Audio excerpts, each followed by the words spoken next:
que temprano para tarde aquí estamos, en este jueves de estreno y por supuesto estamos con toda la actualidad de la política porque se está cerrando la campaña y estamos ya a 2 días, 3 días de las elecciones. Sí, el domingo son las elecciones. Estoy viendo cuánto falta para que se cierren las campañas. ¿Cuánto? 4 horas y 25 minutos más o menos en este momento. Hay tiempo.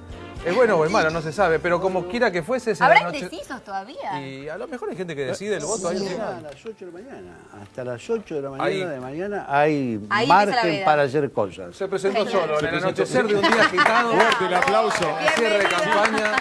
Primero en la lista de candidatos a Bienvenido, legisladores de la Ciudad de Buenos Aires, Jorge Tayana, ex canciller de la República Argentina.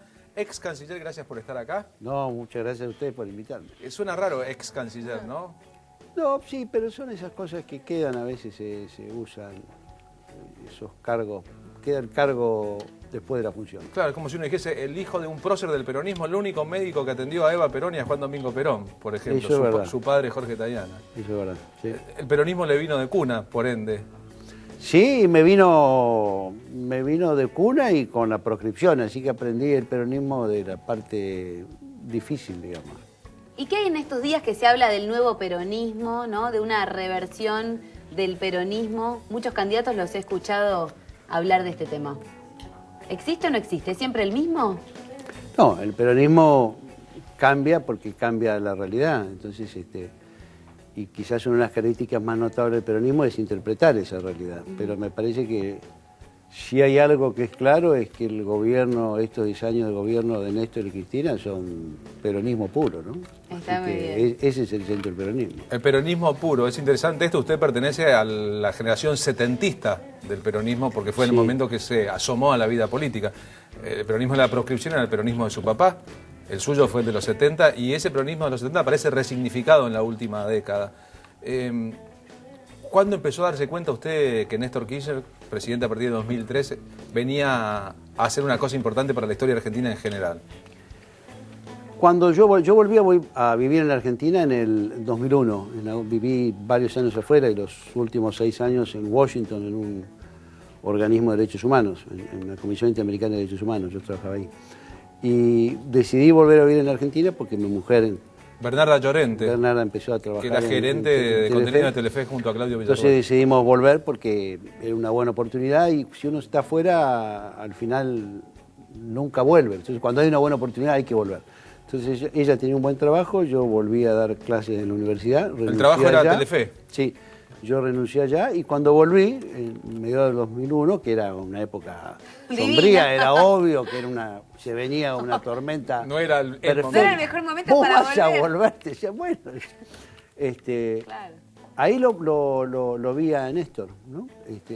Yo lo había conocido alguna vez de la otra época, cuando él todavía estaba en la FUR, ¿no?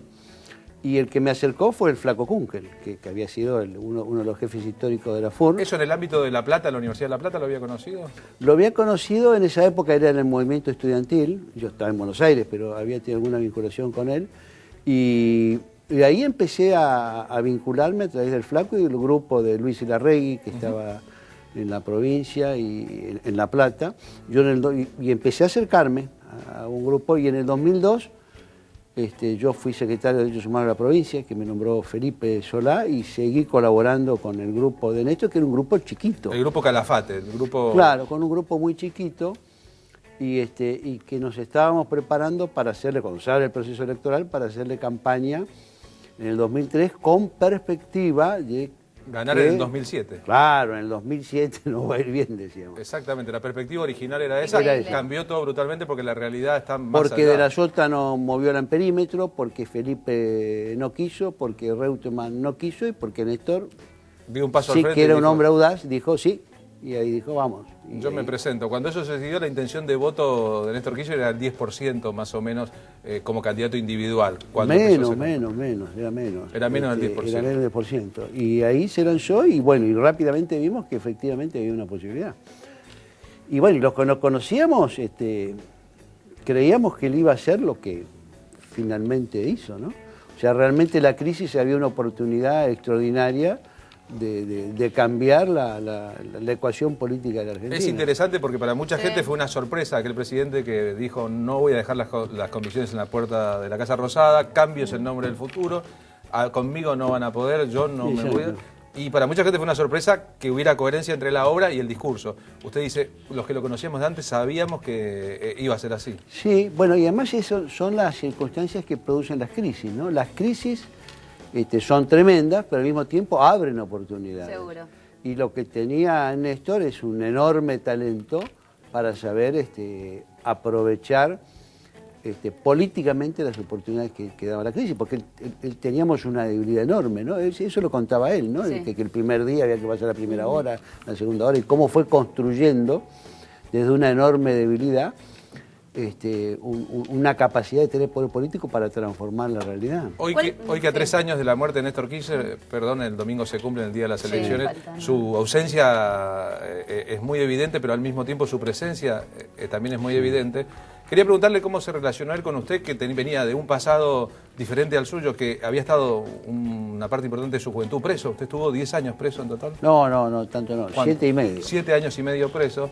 ¿Y qué significaba para él interactuar con gente que la había pasado mal en los años más o menos duros? lo mismo, porque éramos compañeros de generación, nacíamos en el mismo año, somos del 50, tuvimos más o menos la misma formación política, nos entendíamos muy rápidamente, digamos, así que ni siquiera teníamos que explicarnos mucho las cosas. Conversábamos un rato y teníamos los códigos para... Además para imagino que siendo temas sensibles, Néstor siempre demostró alta sensibilidad, no hacía falta hablar demasiado. Y yo también quería meterme un poco con el tema de los derechos humanos, vos que sos una eminencia, para que repasemos juntos qué se hizo en estos 10 años en materia de derechos humanos, ¿no? Vos venías con un know-how bastante importante, y digo, me imagino que desde un comienzo hiciste ahí una fusión importante con Néstor. Sí, claro. Lo primero que logró Néstor es evitar que la Corte, la vieja Corte, diera una decisión avalando la constitucionalidad de las leyes de obediencia debida y de punto final, que estaban a punto de producirse. Y que Duhalde parecía haber formulado parecía un que acuerdo. estaba, y él lo que dice, no, déjenlo, y así yo tengo ese mérito. En realidad lo engañó, los engañó para decirle que quédense eso. Y con eso evitó que se produjera antes de su llegada. Y cuando se sintió presionado por la Corte, pidió una cadena oficial de radiodifusión y lo denunció. Y denunció eso y ¿se acuerdan que ya las leyes del punto final habían sido derogadas? Sí. Pero la derogación que le había impulsado Alfredo Bravo y Juan Picafiero no anulaba su efecto. Exactamente. O sea, no tenía efecto retroactivo, sino lo que había que hacer es declararlas nulas. Y eso es lo que después impulsa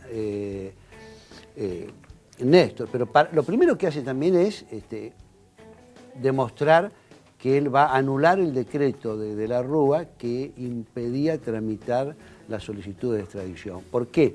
Porque la extradición era la única amenaza real que podía haber frente a los criminales, frente a los genocidas, de que tenía que moverse la situación.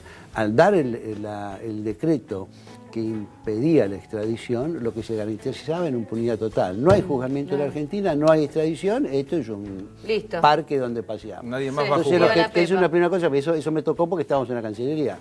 Vamos a derogar ese decreto ¿por qué? Porque vamos a cumplir un principio básico de la justicia, que es o se juzga en los crímenes de lesa humanidad o se extradita.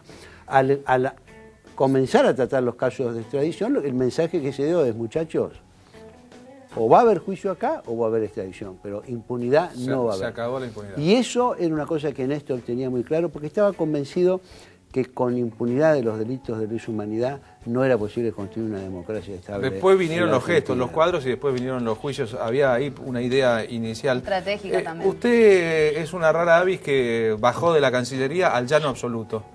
Eso ocurre poco. Digamos que las personas que han tenido un cargo público muy importante, en su caso responsable de las relaciones exteriores, una vez concluido, por los motivos que fuere, esa etapa vuelven al llano, bajan a militar como soldados rasos. Y después de eso fue elegido como número 1 en la lista para candidato a legislador en la capital federal, que es su situación actual. Sí. ¿Qué hay que hacer en la Ciudad de Buenos Aires? ¿Qué se puede hacer desde la legislatura? Se pueden hacer muchas cosas, porque la verdad es que la Ciudad de Buenos Aires, los porteños, no tenemos la ciudad que nos merecemos. La Ciudad de Buenos Aires es una ciudad que tiene montones de recursos, es una ciudad extraordinaria en muchos sentidos, pero no tenemos la calidad de vida ni la calidad de los servicios que podríamos tener. La Ciudad de Buenos Aires tiene el 25% del Producto Bruto de la Argentina. Una ciudad rica. Repartido en 3 millones de habitantes. 25%. Sí, muchos servicios, por supuesto, sí, ¿no? Pero repartido en 3 millones de habitantes que viven acá y, si queremos exagerar, en 3 millones que entran y salen y trabajan. Pero lo cierto es que eso no se nota, hay problemas serios. Varios de los problemas tienen que ver con insuficiencias. Todavía se inunda y no hay un plan serio para tratar de resolver el tema de las inundaciones, que son simplemente obras de infraestructura. Eso es gestión, digamos. Sí, y previsión, ¿no? No hay una visión. Cuando fue lo del COI, cuando fue la reunión acá del COI para Comité Olímpico Internacional, sí, la sede de los Juegos Olímpicos 2020, que eran Estambul, Tokio, Madrid, sí. A mí me dio un poco de vergüenza como porteño, porque culminó acá un proceso que había empezado años atrás. O sea, más de 10 años estuvieron las 3 ciudades planeando cómo tienen que ser las ciudades para poder ser sede de los Juegos. Y acá no tenemos nada. Vamos a tener unos juegos chiquititos en el 18 y todavía nada. Pero además, no hay una visión discutida, aprobada, con recursos asignados, acerca de cómo debe ser la ciudad dentro de 15, dentro de 20 Pero porque años. No saben, no pueden, no tienen ganas, Porque están en otras cosas. O no quieren, porque no yo les creo interesa. que hay cosas más espasmódicas, más siguiendo, hay cosas, entonces prometemos que vamos a hacer 10 kilómetros de subte, que es lo que prometió Macri, y como no lo puede hacer, o no encuentra, no toma, bueno, hace el Metrobús, que no es malo, el Metrobús es un buen recurso, pero es muy inferior al subte. Y es insuficiente. Y es insuficiente, pero bueno, hace el Metrobús. Pero tampoco sabemos bien, porque resulta que estamos haciendo el bulevar en Cabildo y no lo terminamos en el medio y ahora lo vamos a romper porque vamos a hacer Metrobús. Entonces no sabía que iba a ser Metrobús en Cabildo hasta hace cuánto, hasta hace 2 meses. Es decir, es evidente que no hay mucha planificación. Es una ciudad con recursos, es una ciudad que tiene un ingreso creciente porque creció como toda la Argentina, pero con una diferencia. Toda la Argentina creció, pero en toda la Argentina creció la población. En la Ciudad de Buenos Aires no, sigue siendo un poco menos de 3 millones de habitantes. O sea, tiene proporcionalmente más recursos per cápita. Segundo, aumentó la carga impositiva. Y tercero, a diferencia del país, aumentó el endeudamiento externo. El país se desendeudó, pero Macri pasó de 500 millones de dólares de deuda de la ciudad en el 2007 a 1.900 millones de deuda a fin del año que viene. Y esa deuda, que es importante, se triplicó la deuda. Es así, la hereda el gobierno que venga si viene otro. Por supuesto, porque se va a El pagar otro en Ahora, no se ve en una gran obra, dice, bueno, el tipo está haciendo los famosos kilómetros de subte, dice, bueno, se justifica. No está claro. Tiene su fundamento legal, porque para aprobar pero sí, no hay una gran obra. En general, las obras de subte que Macri inauguró fueron iniciadas en el periodo de Aníbal Ibarra. Terminadas, incluso, faltaban pequeños detalles. Entonces, pero peor que eso, no es que tiene más recursos, más presupuesto y más recursos provenientes de préstamos. Peor que eso es que subejecuta ese presupuesto. Entonces uno dice, pero entonces hay algo que no funciona. Si tiene más recursos, si toma deuda y si subejecuta, ¿cuál es la lógica? ¿No funciona la gestión, usted dice? Bueno, no funciona la gestión o es un buen negocio pedir préstamos y pagar los intereses. Pero un buen negocio para quién. Bueno, es raro eso. Bueno, para los sí, que toman el crédito por lo sí, pronto, porque alguien paga. Pero digamos, y para en los todo que caso, construyen y destruyen para después construir otra cosa. en todo como caso, estás por lo contando. menos es una falta de planificación importante, seria. Hablábamos de la ausencia de Néstor Kirchner y de la presencia, a su vez, de su figura en lo público. Este periodo que termina con las elecciones marca otra ausencia, que es la de la presidenta Cristina Fernández de Kirchner, que por un mes más o menos está en reposo, recuperándose de la salud. ¿Cómo lo siente usted a nivel personal, la ausencia de la presidenta de la Nación en un proceso clave para la continuidad de su proyecto político? Es una cosa rara, porque por un lado estoy muy contento de que la hayan operado. Cuando se dio la primera noticia que iba a estar 30 días para ver si se reabsorbía, a mí me creaba inquietud, porque eso era mucho tiempo, porque eso, si se va a reabsorber o no, no es totalmente certero. Y, en fin, no me gusta. Me pareció bien cuando decidieron operarla, me parece bien, es una operación que es relativamente sencilla y que iba a salir bien, como efectivamente salió. Dije, bueno, mejor que lo hagan. Siempre impresiona un poco porque es tocar el cráneo, ¿no es cierto? Pero bueno, evidentemente se está recuperando muy bien, eso está muy bueno, así que eso por un lado me tiene muy contento. Por otro lado, es raro hacer la campaña con ella no participando, porque es una mujer muy activa y por supuesto tiene un peso político formidable a nivel nacional, porque es la figura política más importante del país, no solo como presidenta, sino en imagen política. Incluso es una figura internacional, ¿no? Claro, es como raro, ¿no? Es que no yo ayer pensaba cuando dieron el parte médico más importante de todos, que fue el después de su revisación, que también uno se va acostumbrando a una situación y se da cuenta que un país normal no debería necesitar de primeras figuras todo el tiempo, que esas primeras figuras podrían tener que descansar, deberían tener que descansar, y que ahí pasaron un montón de cosas. Ayer el anuncio de que el Estado recupera al Belgrano, en que no intervino la presidenta, o creemos que no intervino la presidenta, y que las cosas siguen su marcha y está bien que así sea al mismo tiempo, porque un gobierno no puede ser solo una figura, sino que tiene que ser un seleccionado, ¿no? Es que hemos avanzado, porque la verdad es que eso estaba en la entrevista anterior, ¿no? Con Claudio Ricci acá, que usted estaba mirando. Hemos avanzado mucho más de lo que los argentinos estamos dispuestos a reconocer en general. Nosotros solemos tener un espíritu crítico muy fuerte, y es bueno eso, quizás como sociedad que lo tengamos, pero a veces ese espíritu muy crítico nos dificulta ver algunos de los logros. Los méritos, claro.